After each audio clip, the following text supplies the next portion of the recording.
so much control coming from the Zeusin. Either the shielding and the liftoff as well. So confirmed, the Lunox will go in the hands of Iman. They're going to double down on the team fighting here. Hovering over to Rizla. No Paquito for Cerezo, no split push style. They want to still play the team fight, neutral objective game.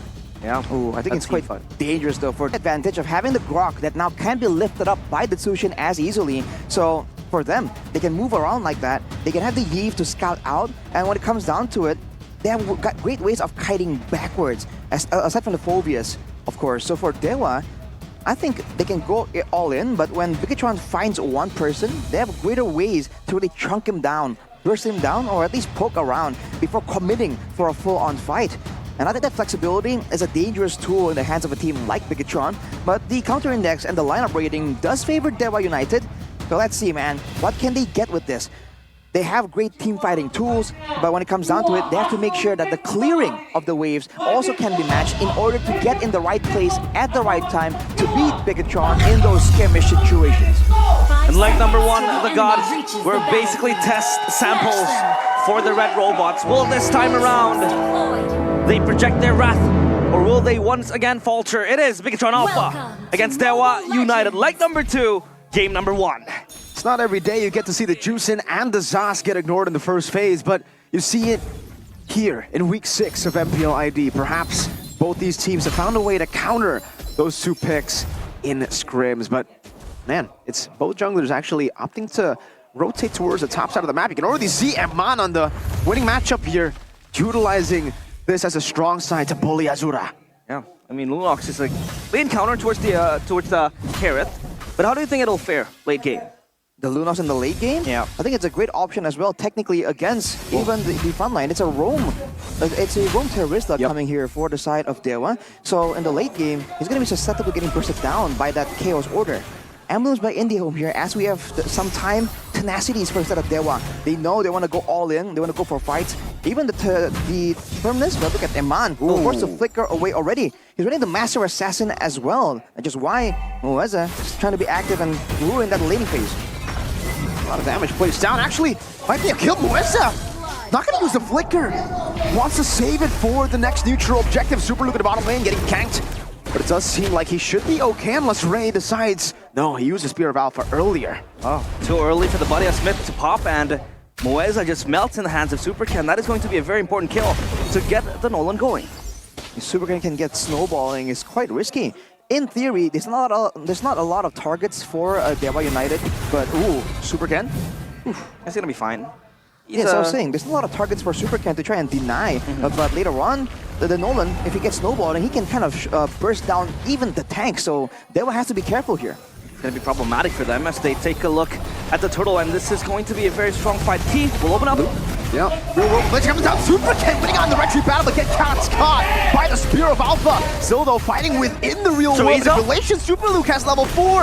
DEWA tried to gamble with Cerezo being level 3, and it did not pay off. Now they're chasing DEWA under the tier 1. Iman has the Chaos, jumps in. The wild charge not able to connect, but it doesn't matter. Iman picks the kill up onto Mueza, and it's a win for BIGGE Alpha. The clear speed, the level advantage is what BIGGE was able to use right there. And for DEWA, going in all in, fighting in the real world manipulation. I mean, we haven't seen the Yeve in so long. I'm glad to see it in the hands of Marino. But that first fight was so ideal, man. He got a full channel, dropping down the damage, raining it down on DEWA United. And it does AoE technically. DEWA, if they want to go for these skirmishes, have to go for the right person, the right people. Eman can go invulnerable with the blessing, the blessing order, but they have to make sure that Moreno gets put in check, gets kept on check, because otherwise the damage output can be even higher than the Lunox. Because you remember, everyone's clumped up, and Yeve has all AoE in her kit. Yeah, RWM is also a very good zoning tool to be used in the team fights, as Super Luke and Cerezo not sharing that much of an action on bottom, just trying to trade blows left and right. But BIGGE Alpha, they have been very solid in the global response to the needs and the skirmishes happening. As we take a look at talent predictions by the new application GoPay, unanimous decision for BIGGE Alpha, except for Lim Kochel, who is basically cosplaying Papulong today. But Lim Kochel showing up right here. As always, he has a soft spot in his heart for DEWA. But they certainly are struggling right here. Wild charge! With the Chaos, Moez are going to go in with the penalty zone, but Azura has been zoned away and not dealing enough damage. Flickers out to safety. Now goes up to Brilliance. Super Ken can go for it. No penalty zone on Moeza. No flicker. Ken just assassinates him, and Azura can't do anything now with the usage of the Zaman Force earlier. He can just watch as BTR push in. They're even going to start the turtle. Umino on the other side, Super Luke against 3 against 2, no issue, just walking forward. No other ways to burst. Okay, stop! Unfortunately, he has purified. That caster POV did nothing. It's also an active skill, but you can't really get out of the Nolan Fracture, can you? Oh no! Chorizo getting destroyed by his X-Team as Super Ken just takes the turtle for free. Up top, it's a 1v1, Eman forcing Azura to utilize the Zaman Force defensively. Now Moeza putting some damage back on towards Eman, has a brilliant still. Key has the wild charge as he decides to go for it. Good knock up, the Purified Moreno from the side, getting the kill, 7-1 to BTR. BIGGE has been very good in the skirmishes, and they say history repeats itself. And I feel like it is going to be the case here. Feels like it's a leg 1 game all over again. Well, especially the mid lane here for DEWA, you can see Moeza struggling to just rotate.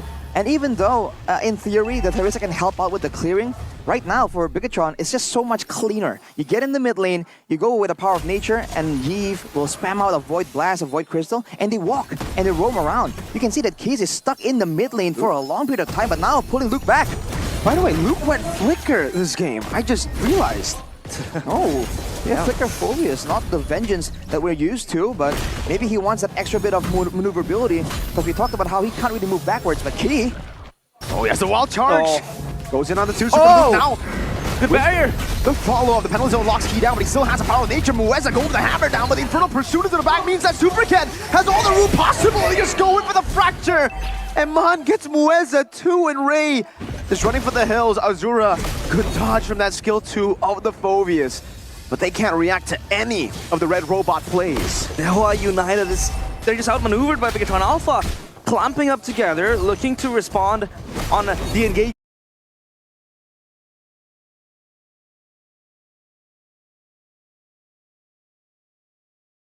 Just coming in from DEWA United, and they're able to win on the fights. I mean, Super Ken is 4-1, so is Eman, 2 kills to his name. It's going to be very, very hard of a hill for DEWA United to climb back up. It's going from bad to worse right here, because Super Ken does not have to do anything too crazy. He can just stay in the front and just fracture whoever's taking some damage, staying in the front right there. And the fact that Keys is always so close to the front as a short-range, mid-range mage means that it's so easy for Super Ken to get his hands on him. And you can see that Chorizo is trying to do the cut, the roam. But for BIGGE with the Nolan, immediately you see Super Ken win out in that fight and dash all the way straight, clears the mid lane, clears the bottom lane, extending the goal on EXP lead even more, and ensuring that DEWA don't get any trades for it. Yeah, Super Ken, as easy as ABC, he gets the turtle, but a Super Luke looking to charge in. Jumping into the midst of it all, getting the knock-up again in for the pursuit. Key! El Momento finding the wild charge. The penalty zone used defensively. Super Ken banged in again, but he's still able to dodge away. Now Eman coming in with the chaos. And the brilliance under the turret. Moreno with the flicker forward too. BIGGE Alpha got 3 on the board. And DEWA can't get anything back. They just don't have any damage. No real burst damage at all. It's all DPS. Super Ken going for a duel in the base. And Azura is just forced to accept it.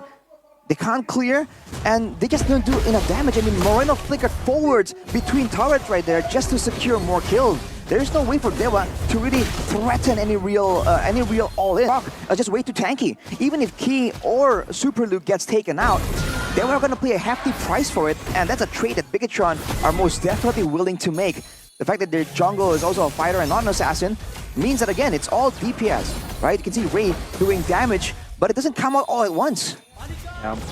Termination and Obliteration is the name of the game for BIGGE Alpha. They have been so strong, 12-1, and it's still the 8th minute as Moeza purchases a Queen's Wings to really just mitigate the damage, but it can't really happen in an instant. I mean, BIGGE Alpha, they're able to just burst down the players of DEWA United.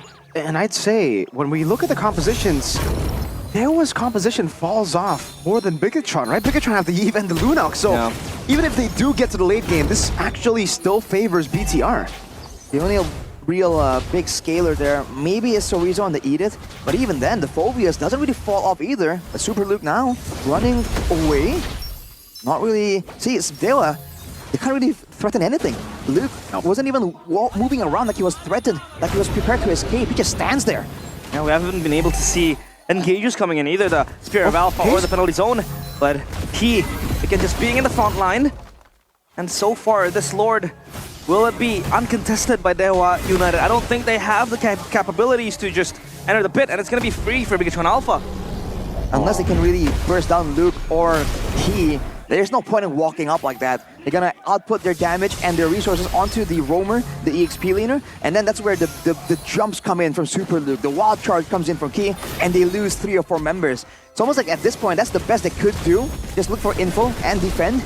And with a Sushin of all things, to clear the waves, it's gonna be so difficult and so dangerous for Keys in this game. So BIGGE, let's see what they can do with the first Lord right here. They still have all the control, and they're really just locking DEWA into their own base. That's a 9-minute level 15 Nolan too, so I mean, they're trying to beat the clock at this point. They have already done it, 10,000 in 9 minutes. I mean, it's one of the heroes that can really get snowballing early on, but 15, level 15 in minute 10 is so Crystal? crazy. And the Holy Crystal purchase is coming in from Imanes, the Common Size Size Wall for Key now. So take a look at a siege coming in. Chorizo has to pop the Primal Wrath. And the Flicker. 2 massive resources already burnt out, and look at how BIGGE have been able to utilize this wave in the bottom lane. They're just slow pushing it so that the Holy Crystal will deal with the Lord, but then the next wave will be coming in for them to siege.